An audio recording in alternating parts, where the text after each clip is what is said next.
রাসূলুল্লাহ সাল্লাল্লাহু আলাইহি ওয়াসাল্লাম যদি বেঁচে থাকতেন তাহলে আরো কিছু যোগ করতেন। কি যোগ করতেন? আও ইউহান্নিফানিহি, পিতা মাতা হানাফি বানিয়ে দেয়। কি আমাদের আছে না নাই? আও ইউ মাল্লিকানিহি, অথবা মালিকি বানিয়ে দেয়। মালিকি মাযহাব বলে কইবে মালিকি, তোর পরিচয় কি? মালিকি। আও ইউশাফিআনিহি, অথবা শাফি বানিয়ে দেয়। শাফি মাযহাব, এই বেটা তোর পরিচয়?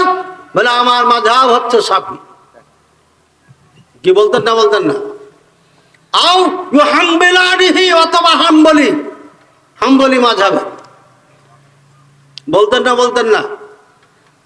আমার মনে হয় রাসূলুল্লাহ সাল্লাল্লাহু আলাইহি ওয়াসাল্লাম বেঁচে থাকলে এই চারটা শব্দ লাগিয়ে দিতেন।